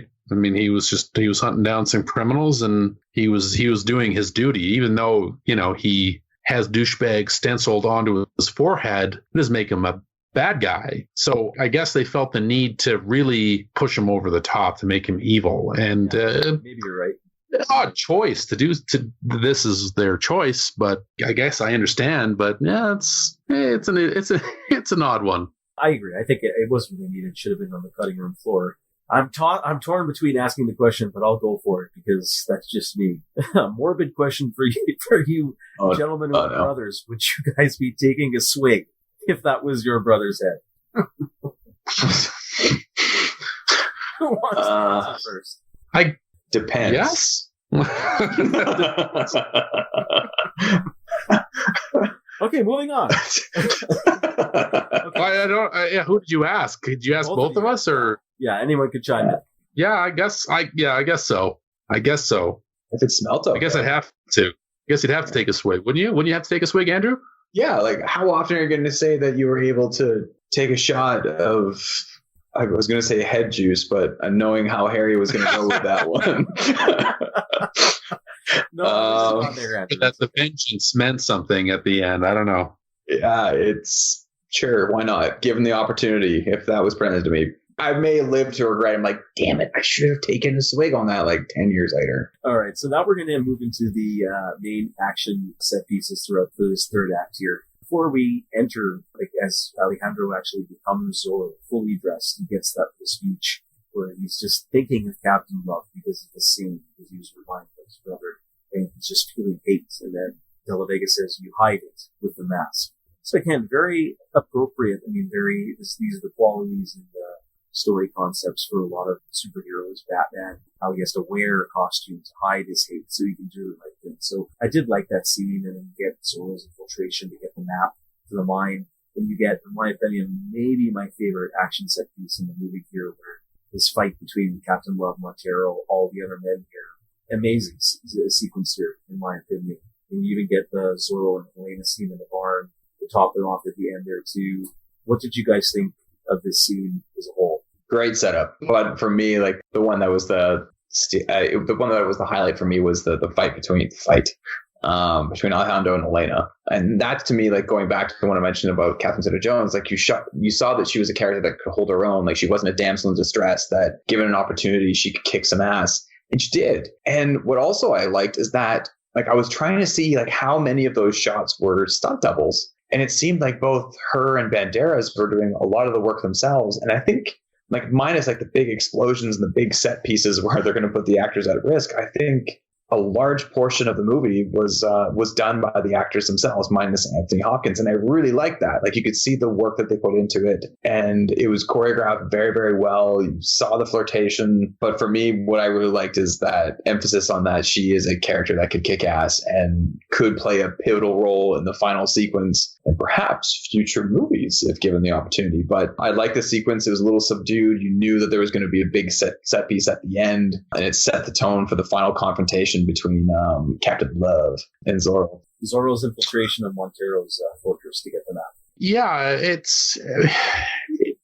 I think like what Andrew said, I mean, it helps to see your actors doing as many stunts as possible, right? It helps having sort of those close-in shots. So it's good to see that they're doing a lot of their own work here, which is great. Yeah, to be honest, at this point, I mean, just with the tone of the movie, I think it's having trouble now kind of carrying itself through the runtime unfortunately, I'm getting a little bit exhausted at this point with the movie. I want, the rousing climax, and it's just taking too fucking long to get there.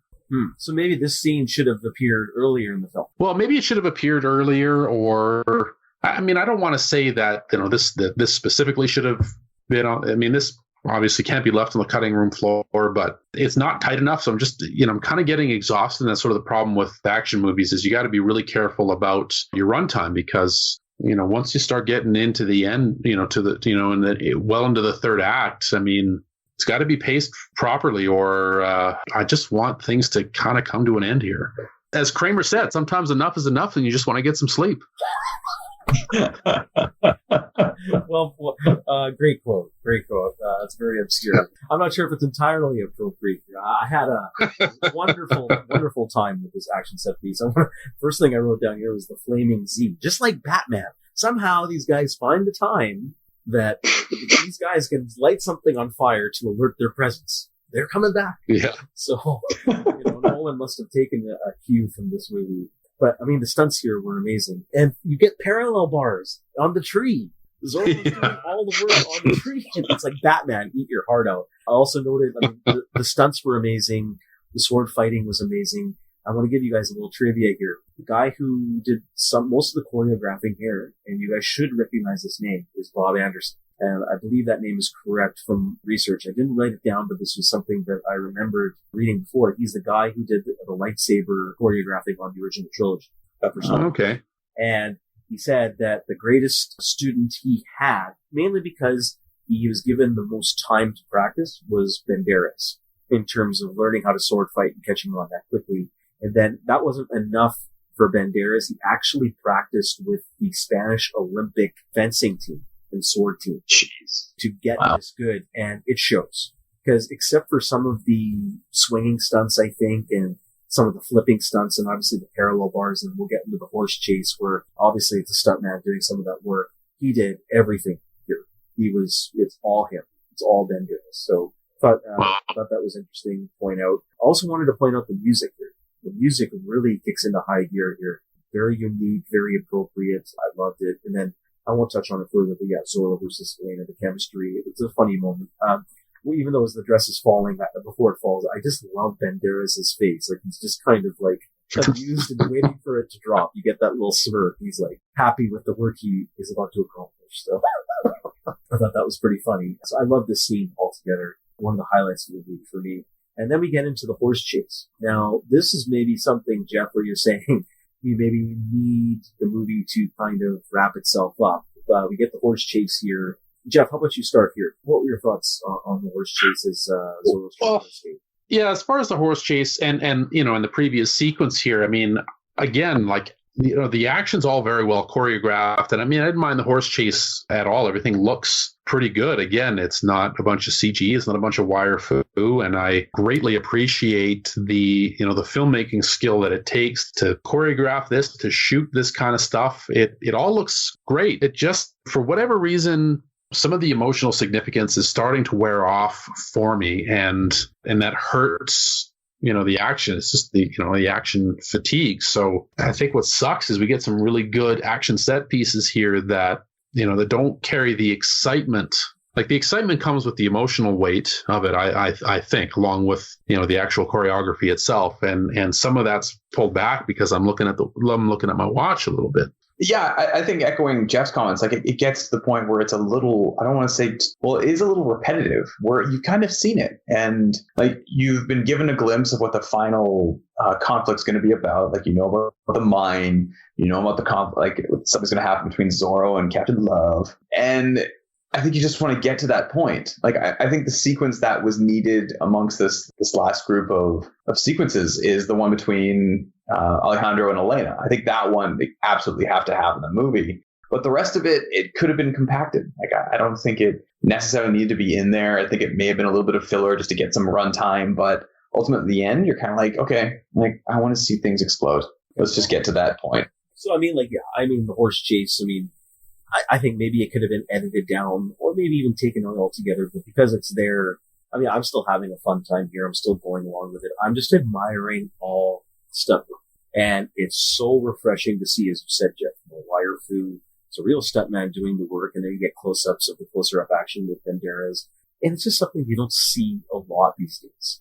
And I really like it. And I even like how it's funny and lighthearted. Again, getting the relationship still between Alejandro and his horse, how he's just taking off without him. And I even love the last shot. I literally laughed out loud is when, near the end of this chase, the bad guy turns around and sees 3 horses who are supposed to have his other army guys, soldiers on them, and they're just running and there's nobody on there. So the horses are just galloping behind him, without anyone riding the horses because Zorro took them out. I thought that was a real fun scene, but that's just me.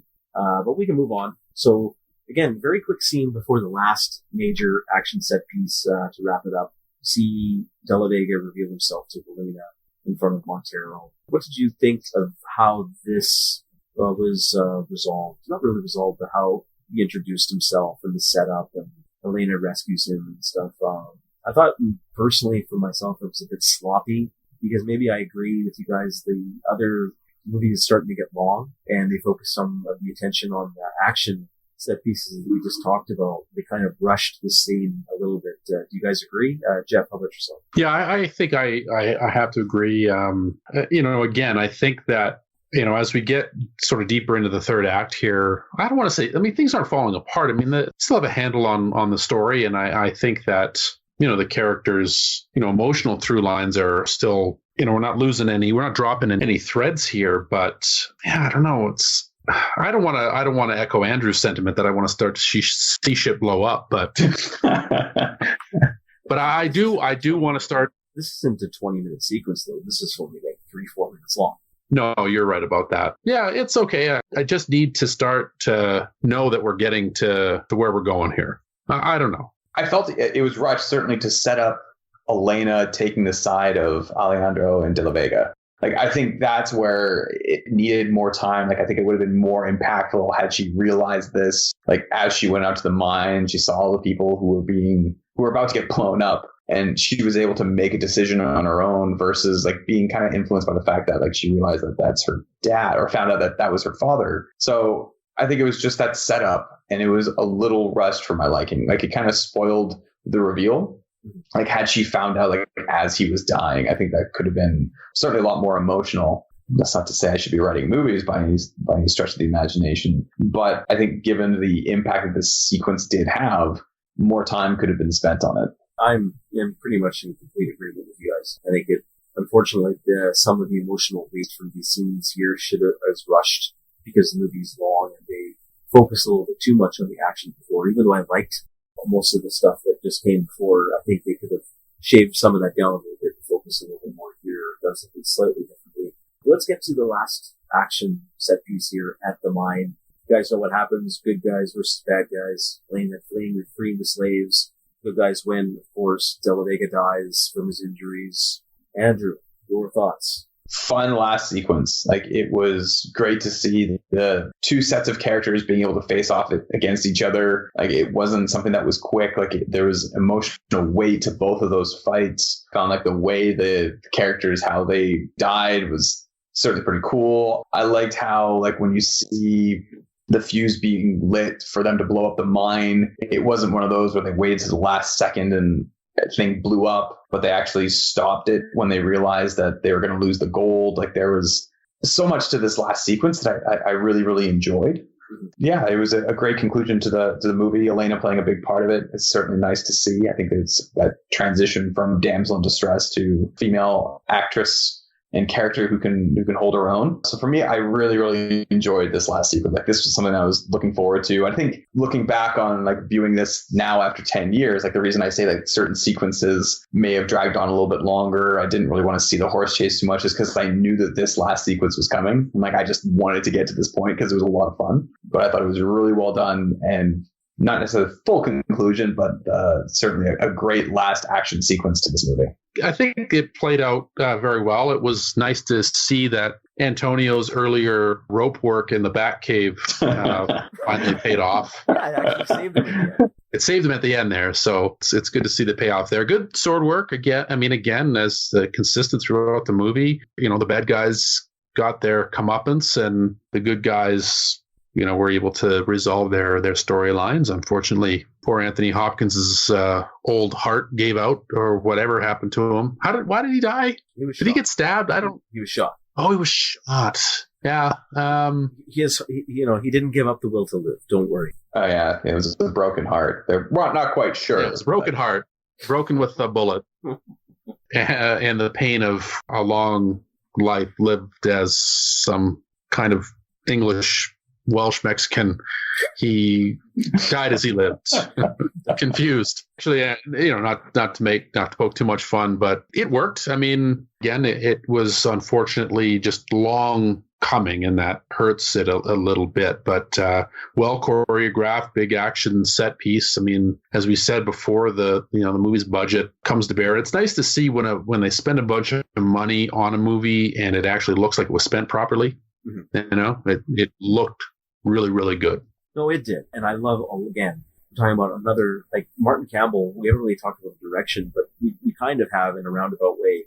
He sets up these great fighting shots. So the swordplay, you get to have these wide angle shots where you see both of the combatants being able to fight, and it's not close cuts, and you get to see both actors doing everything. You see their full movements and you see the clashes.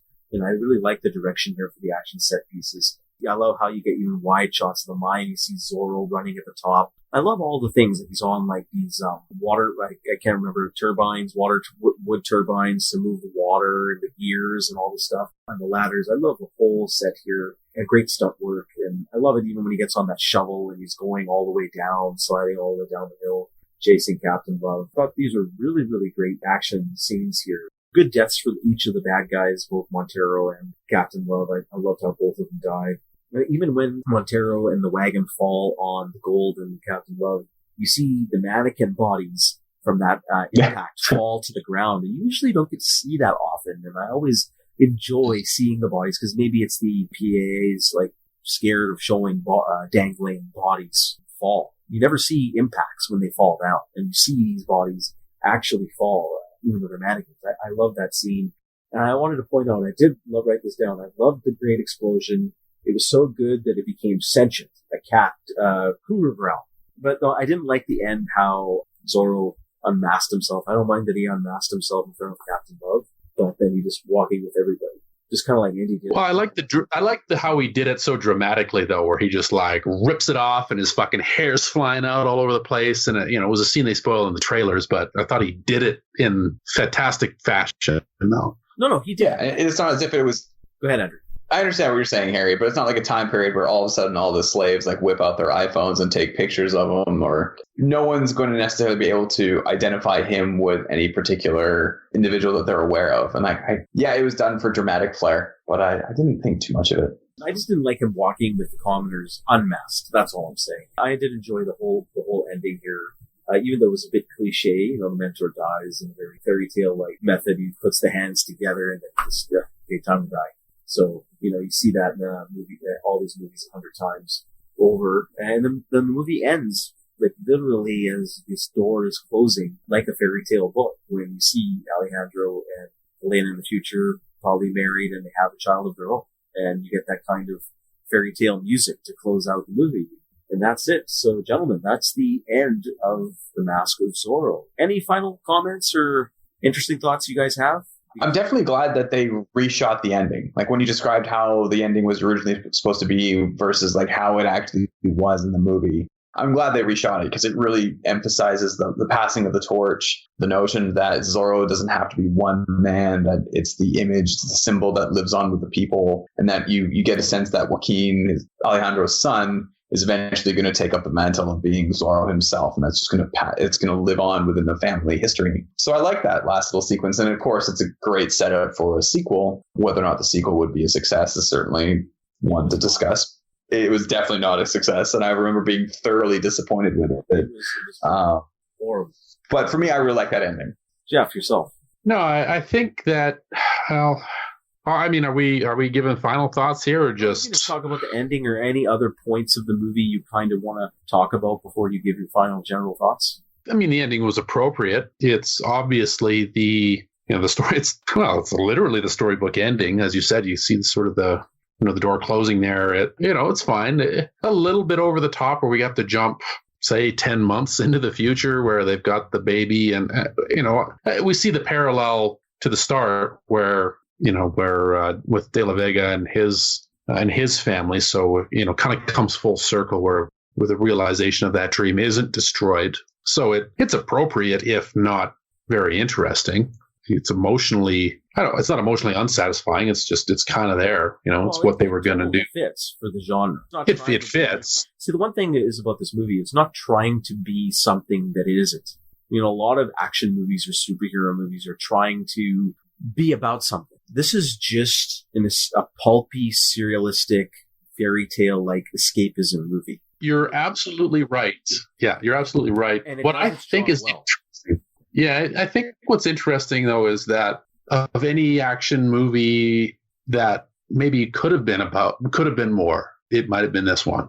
Like, that's ironic. Well, how so? Like you say, well, I mean, I think that the class struggle is very relevant today, in even through the late 90s into today. I mean, with superhero, we'll just talk about the superhero movies because you brought it up, and even a lot of action movies, the subject matter isn't relevant, and they try to do different things to make it relevant. I mean, I remember when, maybe this isn't a good example, but what the fuck? I remember when Bad Boys 2 came out. Oh, boy. And Bad Boys was just, was a goofy action movie. Didn't mean anything. It was a fun watch. Shit blew up, and some, cool camera work and some one-liners like any, sort of action movie of the day. And Bad Boys 2 came out, and it was much later on. And, action movies I feel had evolved past that, yet it still was about the war on drugs. And what a joke for a movie to be about, an action movie to be about the war on drugs in the 21st century is just silly. It's ridiculous. but it was, was trying to be about that, and superhero movies, whether it's Batman or Superman in their various iterations, or the Marvel movies, originally when superhero movie or superhero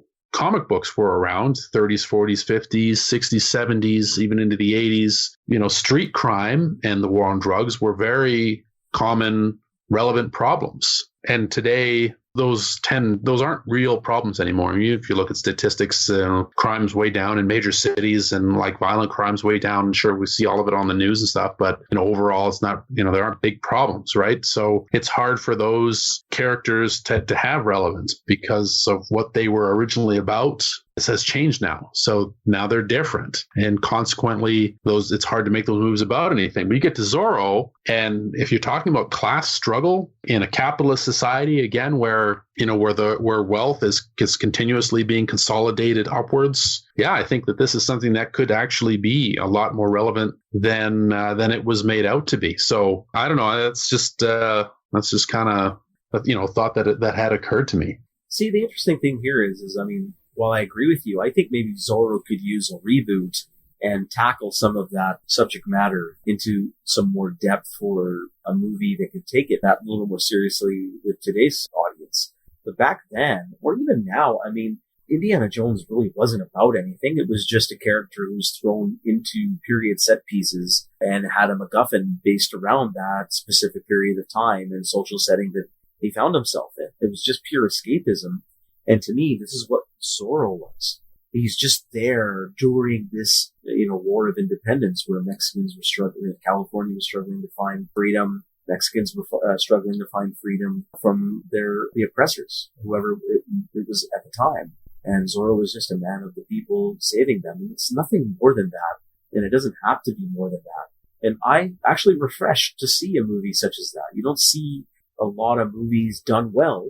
There are movies out there that are like this that have nothing to say, but aren't done well. This is just, as Andrew said, pure escapism, and it's a pulpy, serialistic adventure like Indiana Jones was. It doesn't really have to be about something. I mean, Andrew, what are your thoughts here on that? Well, I know they're actually rebooting it. Aren't they rebooting everything though? I mean, of course they are. But I think it's a good opportunity that Harry mentions that they can make it relevant. Like, what I really like about The Mask of Zorro is that it should be seen as a one-off movie where you can just watch it as escapism to see a hero, as a period piece. Like, of course, like Zorro's got like a huge backstory. But for me, who's going to play him? Channing Tatum? Is that who's going to be in the reading? Unfortunately, no. It's going to be Cumberbum. Trust me, Cumberbum plays. He'll whitewash. Benedict Cumberbatch. Yeah. He'll whitewash anybody out of their appropriate roles. Don't worry. Johnny Depp. No. No, guys. We're missing the obvious. The Cage. He can do anything. Avery Brooks.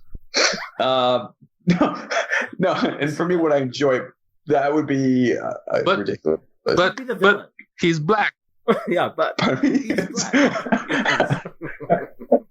I want Mad Mel to be. Yeah, Mad Mel. There you go. No, I like this movie for what it is. Like, it doesn't pretend to be anything more than what it is. And it is a pure escape action comedy that, like, when you guys first announced that this was going to be the next movie, I was excited to rewatch something that I know I'd watched a few times 10, 15 years ago. But after watching it, I was really happy that you guys had picked it because I really had a lot of fun. And it was one of those that there haven't been many movies recently where you can just sit down and, for the most part, like, every aspect of it is enjoyable. And like, it's a great popcorn flick that has great acting, great action sequences. But for me, it was the practical effects and for the most part, fast-paced aspect of it that made it very, very enjoyable. And yeah, you can do a lot more with the Zorro character. Like, he could be a character that's like a better fit for like a Netflix series that allows an opportunity to create more depth to the character. But for this, I enjoyed it for what it was. That'd be interesting. I could see Zorro be a Netflix series, 10 episodes, a few seasons long. I think that could work if they talk about certain, about as Geoff's talked about, like class struggle, independence. That is an interesting idea, and obviously the best TV right now is happening on those sort of shorter form series, whether it's on Netflix or HBO or AMC. Yeah, that could work. That'd be pretty cool. I'd tune in. So, gentlemen, how about we wrap things up with our recommendations. Geoff, as you have kindly done so, I will give you the last word. I'll pay it forward and let you chime in last. Andrew, how about you start first? Your final thoughts on The Mask of Zorro, and do you recommend? Do you think modern audiences today would actually, like this new generation of moviegoers, would they enjoy it? Do you think that's something they could watch and get through? How I've talked so glowingly about this movie, like, yeah, there are some gripes that you can have about it, but I would absolutely recommend this to anyone who is interested in watching a fun popcorn action comedy. For me, I think modern audiences would definitely take great pleasure in watching this movie, because I think given the success of a movie like Mad Max, which would be an amazing movie to talk about since I can't stop talking about that movie, and seeing how practical effects, yes, there's a lot of FX in it, but for the most part, it was shot practically. I think people are starving to see these types of movies where it isn't such a reliance upon special effects. And there aren't many movies that take place during this time period anymore. Like, you had the Western period during the 50s and 60s, but we don't see many of those movies these days. Like, I just saw a trailer released for The Magnificent Seven. Don't think it needs a remake, but I think it's great to see more of those time period movies coming back. And for me, Mask of Zorro was fun. Like, it's something very different from what people are getting these days. It's not your typical superhero. And for me, it's 2 hours of fun. So I would recommend this to anyone who's interested in watching movies like this. It's good. Yeah. For me, watching this movie was like, I needed it so badly. It was like rinsing out the bad taste that was Batman and Robin with Zorro mouthwash. My mouth felt clean. Nothing like some Antonio Banderas in your mouth to... Yeah. I knew I was walking into that one. Totally agree. Zorro? No. No, I highly recommend this movie. It is a lot of fun. As you guys talked about, we've talked ad nauseum already. Great stunt work, practical effects. The budget is clearly, paid off in spades here. The acting, the directing. It was just a fun movie all around. And even though it's not a deep movie, it fits in the genre of pulpy, serialistic escapism.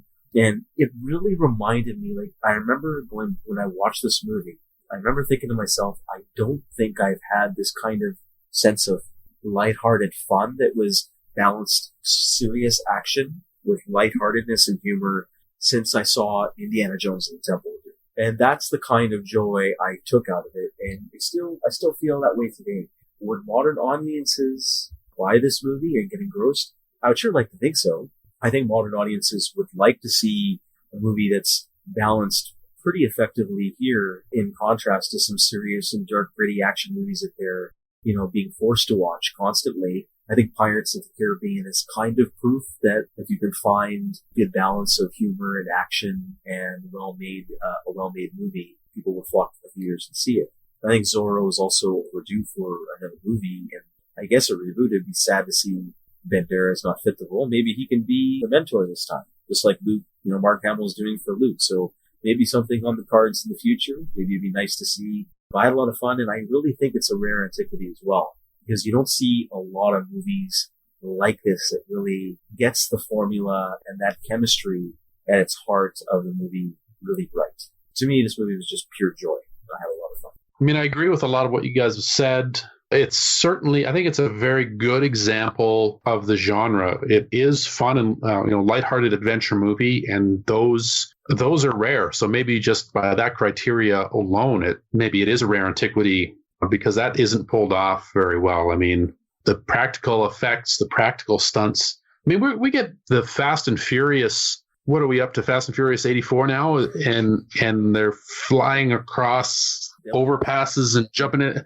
It just doesn't. It's just kind of silly in the wrong way. And this is, isn't the next trying they're going to really be doing a car, like jumping from like space shuttle to space shuttle in a car in space, or if J.J. Abrams directs it, it'll be planet to planet, but not even in a car, like free fall like that. I'm pretty sure Vin Diesel like jumps across. I haven't seen the latest Fast and Furious. I'm pretty sure he jumps across an overpass to catch somebody at 100 miles an hour, which would shatter every bone in their body. I mean, not to get into the logistics of it, but that stuff is just, it's so ridiculous. And this is refreshing in that sense, where other than the cannonball stuff, everything is reasonably possible in physical reality, which is refreshing to see. Antonio's sword work was great. The performances here are, for the most part, very, very good. However, it does run long. And that's a problem with this type of movie. It isn't able to sustain itself. 2 hours and 16 minutes. I think it runs about 20 minutes too long.